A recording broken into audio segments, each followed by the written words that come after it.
In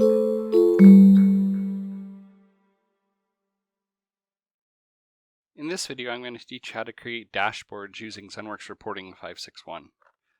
The use case here is you want to create a dashboard that can be used to provide status about some set of the endpoint management portfolio in your environment. Currently, with the 561 release, you can basically bring as many reports on the canvas as you want, but there's not a great way unless they're coming from the same domain to pass data.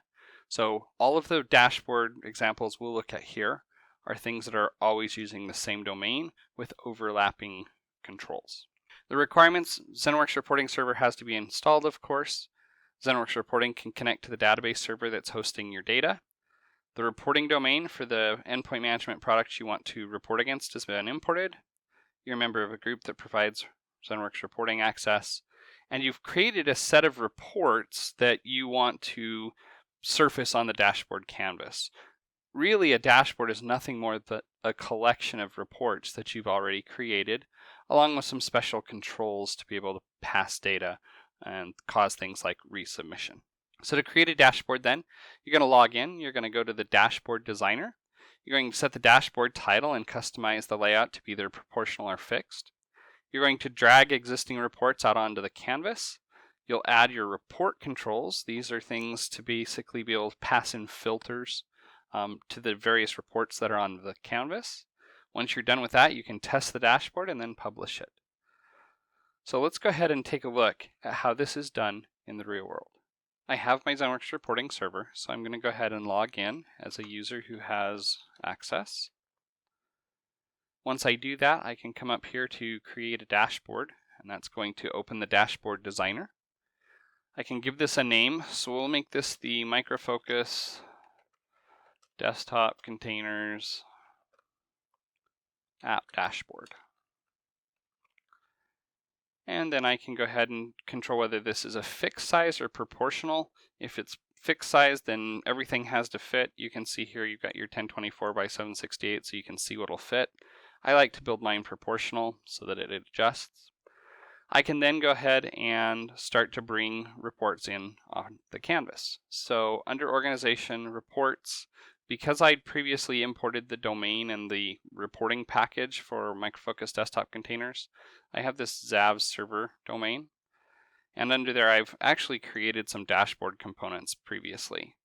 So you'll see here I have some top 10 things. I've got the top 10 applications based on the number of times it's been launched or based on this number of minutes it's been running.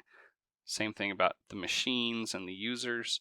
So what I'm going to do is just bring some of these onto the canvas.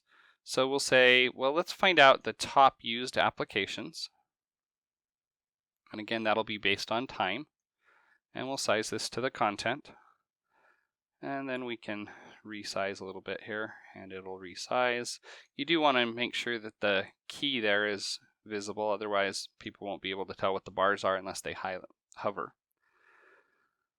So we'll bring that one on, and then let's see if we can find out who's using this the most as well. So we'll go ahead and bring on the user chart. And you can see here, certainly the top user is me.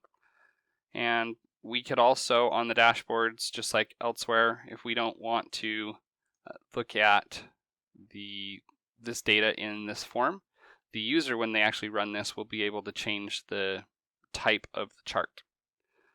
So now we've got our two reports on our canvas, and if I want to be able to filter and say, well, show me the top 10 usage in the last 30 days, the last 90 days, forever, I can also add these multi-report controls. So each one of these reports has a session start time is between X and X filter on them.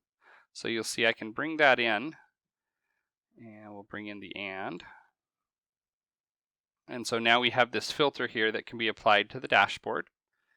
We could also bring in a submit button to submit our change. That way they just don't happen immediately.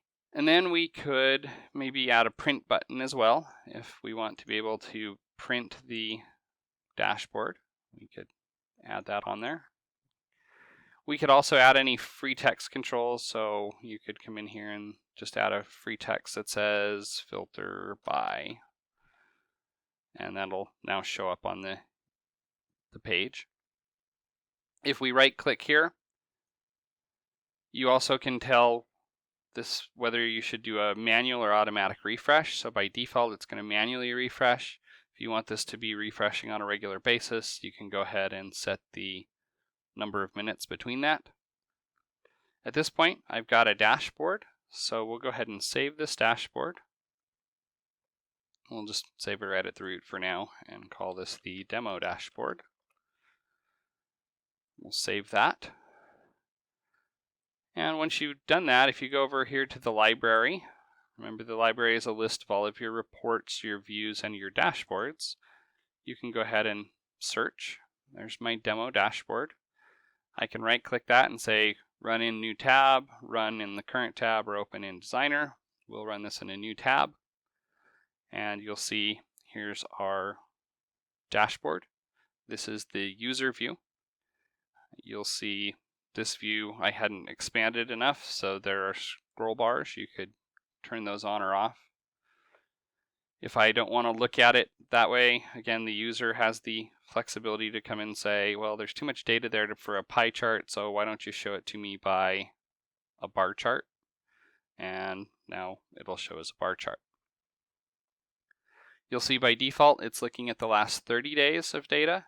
Maybe I want to look at the last 120 days of data. So I can do that, hit submit, and it will refresh the data looking for data that's in the last 120 days. And so you'll see that the number changes. All of a sudden we get a second user who's used some time, and then you get me. So what you've seen here is the ability to create a dashboard.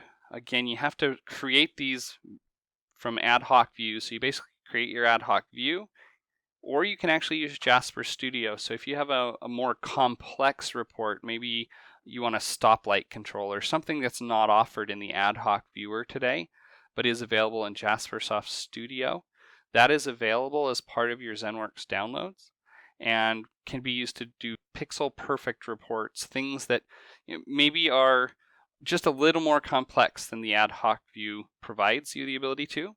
It does require some additional effort on your part, and we'll have some training going forward on the Jaspersoft Studio pieces as well. But for now, most of our users are using ad hoc. That's why we've put the focus there.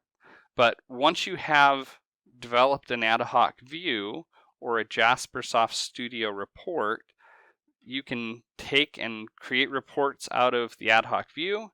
You can take those Jasper Studio reports and you can bring them into the canvas, and then you'll be able to create these visually appealing dashboards that could then be put on a big screen, so on and so forth.